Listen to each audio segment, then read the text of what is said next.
You know, I left the truth lying around here somewhere, but I'll find it later. Welcome, everyone. This is going to be my review of Season 1, Episode 3 of The X-Files.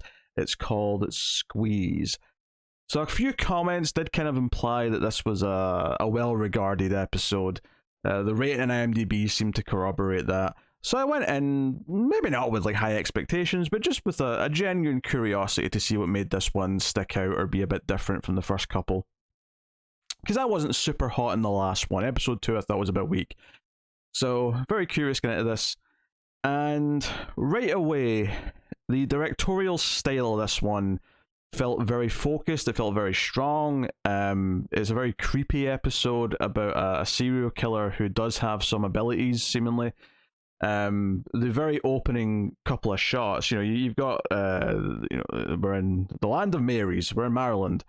And we're seeing this business guy walk to his office, and it's dawn or it's dusk. Either way, it's quite quiet, and he's going to his building. I think it's just going at night time. I think it's dusk, and he's just on his way up to the office. But there's just this great shot of like the sewer drain at the side of the road, and it's just, and they return to this shot a few times throughout the episode in different locations. But it's just the eyes of the killer. Which are kind of got a sort of reptile quality to them, and he's completely in darkness except like a beam of light going across the face, but it's very effective. It's very old school, but it really works, and the entire vibe of this and the music that comes along with it is very creepy, and it really sets up that he's stalking prey of some kind. And on top of that, the other thing that it introduces is that he seemingly, as the title would allude to, he can squeeze through very narrow spaces. He attacks this businessman through a vent, which is probably a more realistic vent size. Movies and TV shows tend to have big vents so people can crawl through them because it works for action plots. This is a more realistic vent size, so no one should be able to get through it. And in this case, that's convenient to the plot, so that's what they're going to do. But so yeah, we have a murder mystery, and we have a sort of proper horror story about this killer going around killing people. And there's a lot more that's added to it throughout the episode. But without going much further, I'll just say it outright. This is a very good episode. It's the best episode so far by far. It's only 3 episodes in, so there's not a lot of competition. But this is the first one where I'm like, okay, I can kind of see why people like the X-Files a bit more after this. No, I mean, the first one was alright, but the first one, it was very much a pilot. It had those pilot pains that a lot of shows have when they're trying to set up their premise. And episode 2 was quite weak. I thought this was a really great self-contained, pardon the word, spooky story. And they went out of their way to make it feel like a serial killer stalking their prey whenever we got those scenes of him sneaking into a house. And the show more as the episode goes on, when he's killing a guy in the middle of the episode, you see him go into the chimney of the house, and you see a lot more of it than I think I was expecting to. And then even later on at the end, when he's coming after Scully, and we see him kind of like fire out of the vent in her apartment, I thought that was, quite well done. The effects look quite good. A couple of the shots do look a bit grimy compared to the rest of the show. I suspect that's because this has been remastered in HD, of course, but some of the effects, they couldn't, magically make HD there because they were composed and composited, and if there's anything digital, they were all SD, so they couldn't just do those. So those are still like crummy looking compared to the rest. A lot of shows that have been kind of remastered in HD from this kind of like 90s, early 2000s time period have that same thing going on. Babylon 5's like that, Lois and Clark's like that. Even X-Files didn't get the we'll redo all the FX and HD treatment that. So far, I mean, like Star Trek and Star Trek The Next Generation are the ones that come to mind that got that special treatment, but that cost a lot of money, and they've not even contemplated doing it again for Deep Space Nine because it costs so goddamn much, and I don't think they got the return on investment. But I would love to get like a Deep Space Nine remaster that's like this, where it's like everything that can just be remastered from the film will be, but the effects are still going to look a bit, rough. But anyway, that just stuck out in that moment because there's a shot of him getting out of the chimney where it looks quite fuzzy, and there's a lot of like aliasing on the edges of the chimney and things like that. But this stuff is very effective. It's very creepy. It's a good vibe. I was into almost every scene that this guy was in. I thought the actor did a good job of just being this creepy, bony little man who's probably a serial killer. He's literally ripping people's livers out. And it goes into a lot of this, as we go through the episode. Mulder finds a weird fingerprint on the vent, right? He's brought in, and the other FBI people who are there aren't really happy about him being around, but because he's with Scully, they sort of let it go. And we'll get into all that stuff, but he finds this weird, like, elongated fingerprint, and it matches fingerprints from a bunch of murders in the 60s and in the 30s. It seems to be something that happens every 30 years, there's 5 murders. And that means, okay, there's already been like 2 or 3 now, so we got 2 left before whoever it is goes into hiding again. So they set this up, and it actually led to a big laugh for me in the episode. It's not a funny moment in the writing by any means. This is only funny in the context of me watching this now. But there's a moment in the episode when they're like, oh, right, he's killed 4 out of the 5 people. He's only got 1 left. So if we don't get him before this last murder, we won't have another chance. And Mulder he's saying that. He's like, we won't have another chance until... And then Scully jumps in and says, 2023. And I had to pause it because I started laughing so much. Not because, there's nothing wrong with the writing. It just so happens that I'm watching this episode in 2023, and it was this surreal moment of, oh shit, this is exactly, maybe not the exact month, but it's exactly 30 years old, otherwise, and that's actually kind of insane. That we're actually, in this killer's cycle, we'd be on his next set of victims now. So I thought that was a fun little bit, but that's kind of like, regardless of the writing of the episode, though, that's just a fun little bit of real life coincidence. But anyway, so we sort of discover that he builds like a nest. He seems to hibernate. He uses these livers to like sustain himself for 30 years when he's sleeping. And of course, when Mulder starts talking about someone who's been alive for 100+ years, killing people, Scully obviously is very skeptical, as you would imagine. And I'm only just realizing that they might have came up with the name Scully because it starts with an S and a C, like the words. Well, skeptical doesn't start with an S and a C; it's an S and a K. But as far as alliteration goes, I think there's maybe an intentional thing there with Scully and skeptical. It's just occurring to me now as I'm saying these words out loud. I could see that being a thing. But she, isn't super into the idea, but can't really dispute that there is all these fingerprints. The only small critique I'll give this, right, it's just a slight, I wouldn't call it a plot hole per se, but so the whole thing when he's at the crime scene, Mulder, he notices some like shards on the floor as if like the vent had been unscrewed and screwed back in, and that's what makes him dust for prints on the vent. And the other guy's like, hey, what are you doing? Why are you doing that? Like, that vent's too small. That's pointless. And of course, he gets this weird long fingerprint. And when he goes to show Scully, like, why this is interesting to him, and he's like, hey, here's all these other fingerprints from all these other cases, I did think it was a bit weird that it shows that he's the only one who would think to look for this fingerprint, but all of these murders in the 60s and a good portion of them in the 30s all had these fingerprints on record, meaning that maybe just the FBI agents of today are less thorough. But I just thought it was a little bit funny that it went out of its way to show now Mulder's thinking outside the box, so he found this fingerprint. But all these previous murders in previous decades all had them on record. I thought that was a little interesting. It's just like a convenient thing for the plots, because he needs to like link it with the old cases, so it's there. But this, obviously, I keep saying the other guy. I do want to eventually talk about who this other FBI agent is. It's Donald Logue. It's a very, very, very young Donald Logue who starts off the episode having lunch with Scully. They went to Quantico together, and he's cracking some jokes about her working with Mulder, with Spooky Mulder. And I thought that was interesting about this episode as well. Episode 2, it didn't ignore the status quo of the show per se. But I felt like this episode felt like more of a sequel to the first episode, in that it actually followed up on how other agents are viewing Scully and her predicament of being lumped with Mulder, and is that hurting her reputation with the other agents? And indeed, what happens when she is tempted and lured away? Because, Donald Logue basically says, hey, I'll help you get away from Mulder, but why don't you come and work a real case with us? We've got a murder to profile. and that's like a whole thing that they get into. And when Mulder's at the station and he's talking about these fingerprints, and it doesn't even bring them up. It's the lie detector test, I think, after they catch the guy, right? Well, they think they catch the guy. They're not sure if it's him necessarily, but Mulder is convinced it's him because of the lie detector. There's these little blips that maybe imply that those were lies, even though he was very calm for the entire thing. Scully even calls out Mulder for being a little territorial, as if he's, offended that they're trying to steal his partner away from him. He's got a weird little moment here where he kind of like fixes her necklace, and it felt really intimate and weird, and out of place. And even she gives him a look for it.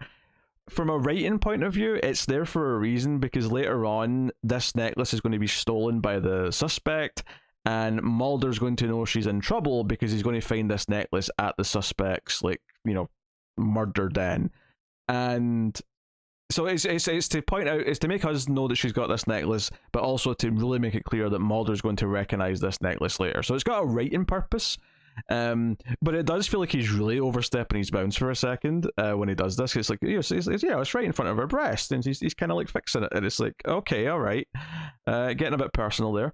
But he says, no, if she wants to go and work with the regular FBI agent, she's free to do that. He tries to play it off like he doesn't care.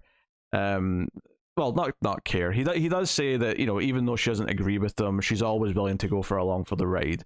And as the episode goes on, like, Donald Logue is acting more and more like an uptight prick and talking down to Mulder, just thinks he's crazy. And Scully's been with him at least enough now to like sympathize with him and at least treat him like a human being, that she does side with Mulder ultimately, because there's enough evidence to suggest that something's going on, even if she doesn't believe the extreme outcomes that Mulder's jumping to. In fact, my favorite line of the whole episode, and this is, I think still Scully's the better character. I still think that. But Mulder is probably the most I've enjoyed him in this episode. Not that every moment with him landed, but I did really... My favourite line of the episode was him. And it's when they're looking at the fingerprints, and Scully's like, well, am I supposed to go tell all the crime unit guys that, like, there's aliens involved, or there's extraterrestrials involved? And Mulder responds, I see no evidence of extraterrestrials. And he says it so straight that it did give me a good chuckle, because he's like, no, like, there's something weird going on here, but I never said aliens. No one ever said aliens. You're just jumping to aliens because that's what the reputation that I have, everyone jumps to. Which does beg the question, exactly what is this villain? Like, what is he? If he's not an alien, is he, is he from another dimension instead of another planet? Is he a demon? Is he something else? By the end of the episode, they kind of talk about how he's got mutations and he's some kind of mutant.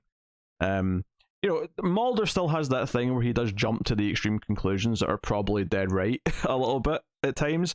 But it didn't bother me as much in this episode because the atmosphere and the vibe and the danger of this killer was so strong. And that was like there throughout the entire episode. You sort of forget it for a little bit because you have that really strong, creepy opening. And then, it's about the Mulder-Scully relationship. It's about the other FBI agent kind of coming in and trying to, like, steal Scully away. And Scully being... And this is a really good thing to have a few episodes in, is that Scully, even if it's in a small way, is choosing to commit to Mulder, right? Because she was brought in the first episode to spy on him, effectively. That wasn't the wording that was used, but that's effectively what she was doing for the higher-ups. And I think this episode, it gives her this moment where she's offered the normal FBI life, and it's dangled in front of her, and then she's got Mulder on the other side, and she does choose to side with Mulder. She chooses, it's not like this huge commitment in the moment, but I think from a thematic point of view, it represents that she is choosing to go along for the ride with Mulder, and it's kind of like an important character beat for them as a pair early on, that there's some camaraderie, that she's willing to, I'll say, stick up for him, even though I do like that it never actually turns into her straight up defending him to the other people. She clashes with Donald Logue's character when Donald Logue says, whose side are you on? And she's like, the victim side. But she never, like, straight up defends anything specific that Mulder says or does. And Mulder even admits that a couple of times in this episode, even though he knows that he won't believe, he still kind of pushes for the weird things in front of them, because like basically because of his reputation, he would rather get some fun out of embarrassing, or he'd rather get some fun out of winding them up and prodding them, despite the fact that it kind of comes at the expense of his reputation or possibly embarrassing him in the end when they sort of treat him like he's a psychopath or whatever. He pushes buttons. He enjoys it, and he does that right away. From the first crime scene where he's meeting Donald Logue, Donald Logue cracks a joke about little green men, and Mulder runs with it and says, "No, they're actually grey and they're from this planet." And he goes into it, and he's obviously just, he's completely just joking and taking the piss out of him. But it's this awkward moment, and Scully has to stand there and be all awkward about it. But as the episode goes on, she ultimately is, siding more with Mulder because he is looking for solutions. He is presenting evidence. There are enough things to point to something. And that, and I do really appreciate there's a good detail early on here where Scully does a profile of the killer, and she's like, okay, he's probably about this age, he's probably doing this, he's pretty smart because he's because one of the big things about the case that the FBI are scratching their heads over is that there's no point of entry for any of these murders. Like, somehow the killer's getting out and the doors are locked from the inside, the windows aren't broken, and it's because he's squeezing into these places that they can't even comprehend that someone's getting in through. But of course, the murders themselves couldn't be suicides. They're too visceral. No one can just rip out their liver with their own hand. And even if they could, the liver would still be there. And it's not. It's vacated the premises. It's walked out the front door and somehow locked it again from the inside. So that's the big thing that's got them scratching their heads. So Scully comes up with this idea, though, that he might want to relive past glory. And this is something I've heard in other serial killer stories and whatnot, is that they go back to the crime scene to, in some cases it's literally to get off on it, but in some cases it's more just to relive the glory. And she suspects that he might. And Mulder actually completely discounts this. Like, oh no, he conquered this challenge of getting into this office building. He's not coming back here to the scene of the crime. And I actually love that Mulder's wrong and that Scully's right. It's a really important thing, I think, to do here early on, and probably something they should consistently do, is make a point of saying, no, Scully's not an idiot. Because I think there's a danger with the show, where because it's a science fiction show, and because we're doing these aliens and demons and monsters and whatever else we're going to be encountering, that Mulder's going to have these crazy ideas, and then they almost always are going to be, even if they're not proven, they are always going to turn out to be right for the audience, and it's always going to be a case of, well, it seemed like he was right, even to Scully. I think it's important to establish that Mulder is going to be wrong about things, and that when he is wrong, Scully might be right. So even though Mulder's right about all the weird stuff that's going on, he doesn't actually predict his behavior. Scully does. Scully's, traditional FBI brain in training and her capable thinking predict that. And Mulder's wrong. And I think that's important to do here, because it'd be very, very easy for every single episode for Scully to, analyze it like a normal case, Mulder saying no, because these weird things are going on, and then Mulder be right. And that's kind of been the case in the last... Not that Scully looked like an idiot in the last couple of episodes by any means, but I think if you went through dozens, if not hundreds of episodes by the time we're done, and that was always going to be the case, it would be, I think, a detriment to the character. I think it's really good that it did this here, where it's like, no, she was right about this, and her traditional thinking is still going to outsmart him or out predict things with Mulder, even though he's the one who's jumping to the stuff that makes sense in the science fiction TV show. I think that's good. So I appreciate that early on. Even Scully talking to Mulder early on and talking about how, yeah, they've got you in this basement because they all think, you're weird and they don't trust you and they don't want you around. Like, them addressing the status quo and that he's stuck where he is feels like, again, we're openly talking about the predicament they're in a way that it feels like a natural follow-up to introducing those ideas in episode 1. So I appreciated that. It really felt like they know each other a little bit.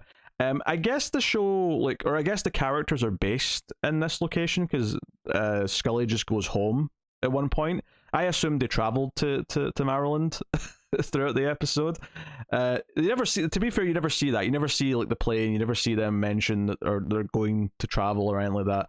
But Scully just goes home, so I assume this is actually where they live. I can't remember where episode 1 started, because we're jumping around locations so much. But that makes, they have to be based somewhere, even if they are traveling most episodes. So Yeah, I think that's fine. Yeah, so another big scene that we have to talk about is once they've, Mulder's convinced it's this guy, but because it's like, nothing that the FBI can hold him on, the others don't believe him. They think the lie detector test and the fact that he was meant to be there as a maintenance guy or animal control, I think it was, they don't think it's him. They let him go. They think the 100 years old nonsense is a bunch of bullshit, and they've got no interest in helping Mulder with this case. They want to pursue traditional leads. And Mulder and Scully, when they're looking into these things, Mulder tracks down the sheriff from the 1933 murders. And they go and speak to him in an old folks' home. And I will say, he did seem a little younger than I was expecting. And I sort of sat and thought about it and went, well, hold on a second. It's 1993, though, right? It's only 60 years. But he was sheriff in 1933, which means he had to be at least in his mid-20s. So I don't know if he quite looked like he was pushing 90 in the way that I thought he would have done. But, healthy living, I'm not... it's entirely believable he's still alive in 1993, don't get me wrong. He just felt a little younger. He's still an old man, by all means. Like, he's still an old man, but he felt a little bit younger to me than I think I was expecting. But I actually really like this scene, because he pulls out his old case files and he's like, yeah, these murders in 1933 shook me to my core. Like, I saw murders all the time. I was a sheriff. I dealt with those things. But this was like something else. And I really... He sort of like does a thing where he talks about how in 1945, and keep in mind, this was later, after these murders, he said that in 1945, when he found out about the concentration camps and the murders that were taking place there, he said that the sort of the eerie feeling of like hearing about that and about what happened to them reminded him of this place where this suspect lived. And it really sort of paints this idea of like the eeriness and the horror of it, and that this is something that's haunted this guy's dreams, and this is something next level, like scary, that he's not been able to live with, to the point where in the 1963 cases, he was still a cop, but he was he was sitting at a desk, he wasn't allowed to investigate things, so he did it on his own because he was obsessed. And he pulls out some photos from 1963, and sure enough, this guy looks the same. He looks the exact goddamn same as he does now. So it's a big, obviously, plot point for the episode that's sort of proof that something weird's going on with him and that some of his theories are true. But I really like the gravitas, like, on top of the actual creepy scenes of him breaking into the house through the chimney or the office building at the start, which are really good creepy horror scenes. I think the way this guy talks about how this case has haunted him because he could never figure it out, but he had a suspect, I think that really lent a lot to it. And sort of, maybe it's cheap, bringing up a real life atrocity to compare it to, but I think because he was very specific about it, it's not like he was saying this was like the Holocaust. He was just saying, the eeriness of seeing those rooms, like the photos of those, like the shower rooms and things like that. That's he's sort of like comparing the feeling of a very specific thing. So it felt, didn't feel as poor taste to me as it maybe could have done if you just said that out loud. I think the specificity of it. I think I'm saying that right. I think the specificity of it does made it work for me, because I got the eeriness he was sort of talking about. Kind of like, I guess, we're not that far removed from Oppenheimer. You're thinking about going to Hiroshima and maybe what you might feel seeing some things there. It's places like that leave this impact. It sort of, it gets the idea across really well. Actually, there's a reference in the lunch scene early on with Donald Logue and Scully, where they referenced the early 90s bombing of the World Trade Center, and that was kind of like a weird little like thing that they just sort of mentioned, because they say that some guy's gotten a promotion or something because he lucked out into getting that case, and it was just like a weird like drop of this thing from the 90s, which I feel like, obviously is kind of superseded, but when you think of the World Trade Center, you're not really thinking of that event anymore. You're thinking of 2001. So it's an interesting little time capsule thing of the episode. Like a lot of these little things. The biggest one being, in 30 years, if we don't catch him, you'll be at it again in 2023. Oh, here we are. Maybe he's at it again. So yeah, Mulder and Scully find this apartment that he's supposed to be living in, but it's this derelict building. There's nothing there. They talk about the vibes, and it turns out he's actually living kind of underneath it. Like you go down the wall and there's like a sort of den underneath with all of his like trophies from his murder victims, and this like paper mache nest that he's built out of newspaper and like fabric, and it's got bile on it. It's just this yellow gunk that Mulder like touches, and then he feels really bad about it because it's disgusting. And this sets up, it turns out that the killer's watching the whole time, and he's like up in the rafters hiding because he can hide well. He can, he's like a contortionist effectively. But he grabs Scully's necklace, and this is ultimately like him keeping that's what tips off Mulder, because the FBI pull the surveillance. They don't want to survey this. They think it's a waste of time. This is what pisses Scully off. So it ends up being this little race to like get to Scully when Mulder realizes she's in trouble, and we see kind of and it's the rule of threes. We got it at the start of the episode. We got it with the guy who lived in the house in the middle, and then here at the end we get the threat of it happening to Scully. And I really appreciated the sort of the sharp piano sounds on the soundtrack as we get the because time kind of slows down when we get like a POV shot. I don't even know if it is a POV shot. It's just like a shot looking at Scully going to her apartment building from across the street, but it feels like a POV shot. It feels kind of low down because it is slow motion. It even turns to black and white in this moment, which I think is what made me think it was POV more than anything. Is I thought it was heavy because his eyes kind of change, so I thought this was his eyes changing to the more reptile looking style.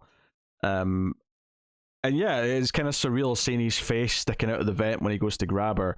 And Scully's able to survive a little bit because she kind of, like, in some level, she sees some of the bile coming down from the vent, and that sort of tips her off that he's there, and she's able to get her gun and survives a little bit until Mulder shows up.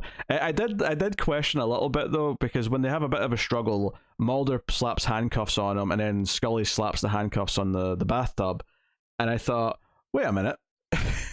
He can squeeze through vents and shit. Like, surely he can squeeze through the handcuffs easy enough. Obviously, they're standing right there and sort of keeping an eye on him. But I did think, is that really a foolproof solution going forward? But it's a really fun sequence though, because it pays off the things that we've already seen him do twice in the episode. But this time, it's threatening one of our main characters. And it's good, but again, it shows that she's able to fight back. But there is a moment where it looks like he's about to just plunge his hand into her stomach to try and get to her liver. I say stomach, just meaning the abdomen. Obviously the stomach's a specific organ. I just mean the belly area. So, final moments are really good as well. With him in his cell. And the guard comes to bring him some food, and there's like a little sort of letterbox style opening slot, and it goes in, but it does close again, because I was thinking you can't give him a slot, he'll get out. But sure enough, the final moments of the episode are him looking over at this slot, and it's just like the light coming through it, and it's like, oh, like he'll have his opportunity. The second that's like not closed immediately, and he's got a chance to get out of it, and it just ends with him staring at it and almost smelling a little bit, and it's just this creepy vibe of like, oh, he's going to get out somehow someday. He'll get out, probably sooner rather than later. And it's an effective final moment. I also appreciated the little bit before that where Mulder's like talking about him, looking in at him, and saying how everyone's putting bars on the windows, they're spending money in security systems. And I look at him and like none of it's enough. Like there's horrors out there that we can't predict and defend ourselves from.